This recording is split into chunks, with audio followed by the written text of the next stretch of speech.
அனைவருக்கும் வணக்கம். கிரிஜா சமையலுக்கு அன்புடன் வரவேற்கிறேன். இன்னைக்கு நம்ம கிரிஜா சமையல்ல இட்லி தோசைக்கு சூப்பரான 2 வகையான குருமா ரெசிபிஸ் தான் பார்க்க போறோம். பொதுவாகவே நம்ம இட்லி தோசைக்கு சட்னி சாம்பார் தான் வச்சு சாப்பிடுவோம். எப்போதுமே இட்லி தோசைக்கு சட்னி சாம்பார் சாப்பிட்டு போர் அடிச்சு போயிடுச்சுன்னா இந்த மாதிரி குருமா ரெசிபி ஒரு 10 நிமிஷத்துல நம்ம ரெடி பண்ணிடலாம். காலையில லேட்டா இருந்தா கூட 10 நிமிஷத்துல இந்த குருமா ரெசிபியை நம்ம ஈஸியா செஞ்சு உடனே சாப்பிட்டுடலாம். இந்த 2 வகையான குருமா ரெசிபியை எப்படி செய்யறதுன்னு பார்க்கறதுக்கு முன்னாடி கிரிஜா சமையலில் நான் போடுற வீடியோஸ் உங்களுக்கு பிடிச்சிருந்ததுன்னா மறக்காம கிரிஜா சமையல் சப்ஸ்கிரைப் பண்ணிக்கோங்க. பக்கத்தில் இருக்கிற பெல் ஐக்கான் ப்ரெஸ் பண்ணிக்கோங்க. அப்போதான் நான் போடுற வீடியோ உங்களுக்கு உடனடியாக வந்து சேரும். வாங்க இந்த குருமா ரெசிபி எப்படி செய்யறதுன்னு வீடியோக்குள்ளே போய் பார்க்கலாம். ஃபர்ஸ்ட்டு நம்ம தக்காளி குருமா எப்படி செய்யறதுன்னு பார்த்துடலாம்.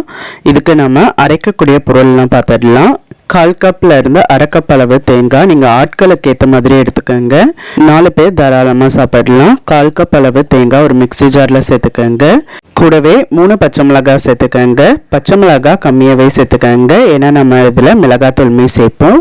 கூடவே 1 இன்ச் அளவு இஞ்சி கட் பண்ணி சேர்த்துக்கோங்க. 8 பல் அளவு பூண்டு தோல் உரிச்சு சேர்த்துக்கோங்க. 2 டேபிள் ஸ்பூன் அளவுக்கு பொட்டுக்கடலை, 1 டீஸ்பூன் அளவுக்கு சோம்பு, 1 டீஸ்பூன் அளவுக்கு கசகசா இதெல்லாம் சேர்த்தா குருமா ரொம்ப டேஸ்டா இருக்கும். அதே நேரத்தில் நம்ம தாராளமாகவும் குருமா வச்சு சாப்பிடலாம், ஏன்னா இதெல்லாம் ரொம்ப திக்கிங் கன்சிஸ்டன்சி கொடுக்கும். அதனால கொஞ்சம் தண்ணி சேர்த்து தளர்வா நம்ம இட்லி தோசைக்கெல்லாம் வச்சு சாப்பிடும்போது ரொம்பவே டேஸ்டா இருக்கும். இதில் தேவையான அளவு கொஞ்சமாக தண்ணி ஊற்றி நல்லா ஃபைன் பேஸ்டா அரைச்சி எடுத்துட்டு வந்து இதை தனியாக வச்சுடுங்க. அடுத்து நம்ம தக்காளி வெங்காயம் எத்தனை சேர்க்கறதுன்னு பார்த்துடலாம். இதில் தக்காளி குருமான்றதுனால நான் 3 மீடியம் சைஸ் தக்காளியை அலசி இதை பொடியாக கட் பண்ணிக்கிறேன். 3 மீடியம் சைஸ் தக்காளிக்கு ஒரே ஒரு மீடியம் சைஸ் வெங்காயம் இருந்தால் போதுமான அளவு இருக்கும். நீங்கள் இதை கட் பண்ணி எடுத்து வச்சிடுங்க. அடுத்து தாளிக்கிறதுக்கு ஒரு கடாயை எடுத்துக்கோங்க. கடாயில் 3 டேபிள் ஸ்பூன் அளவுக்கு எண்ணெய் சேர்த்துக்கோங்க.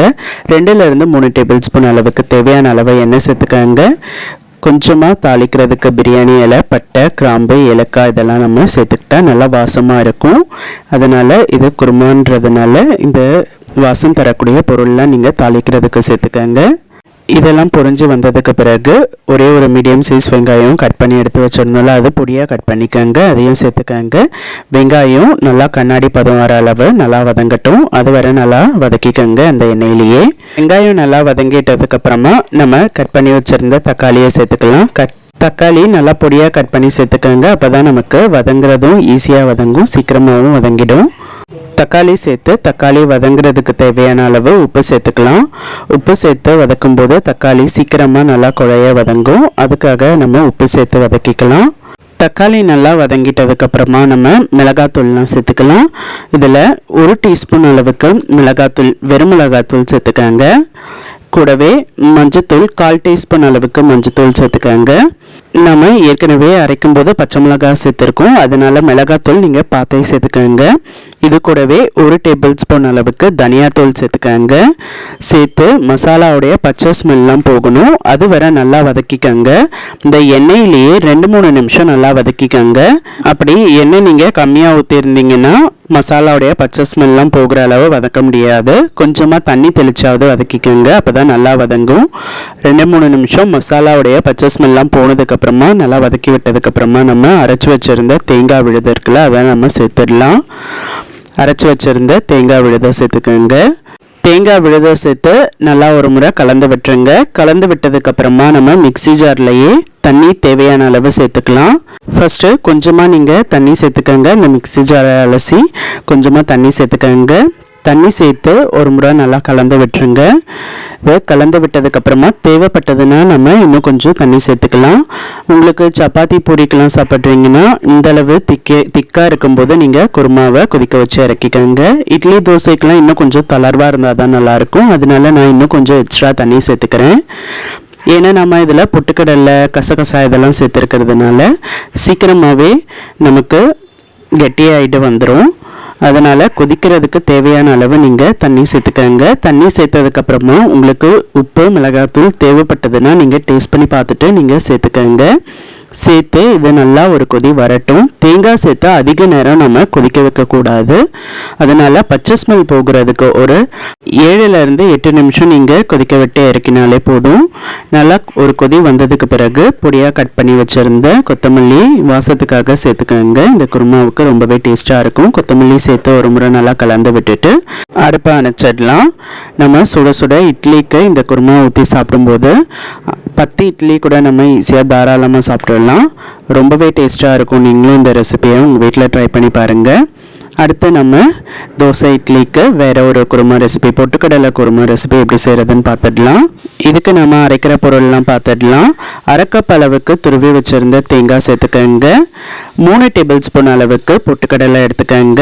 1 டீஸ்பூன் அளவுக்கு சோம்பு, 5லேருந்து 6 காஞ்ச மிளகாய். இதில் நம்ம மசாலா வேறு எதுவும் சேர்க்க போகிறதில்ல. காஞ்ச மிளகாவுடைய ஃப்ளேவர் தான் அதிகமாக இருக்கும். அதனால் காரத்துக்கு ஏற்ற மாதிரி நீங்கள் காஞ்ச மிளகாய் சேர்த்துக்கோங்க. இது எல்லாமே நம்ம மிக்ஸி ஜாரில் சேர்த்துக்கலாம். சேர்த்து தேவையான அளவு தண்ணி சேர்த்து இதையும் நல்லா ஃபைன் பேஸ்ட்டாக அரைச்சி எடுத்துகிட்டு வந்துடுங்க. எடுத்துகிட்டு வந்து இதை தனியாக வச்சுருங்க.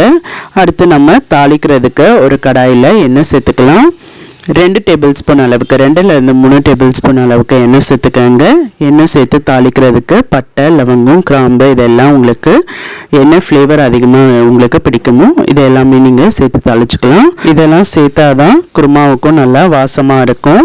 கூடவே பொடியாக கட் பண்ணி வச்சுருந்த வெங்காயம், ஒரு மீடியம் சைஸ் வெங்காயம் பொடியாக கட் பண்ணி சேர்த்துக்கோங்க.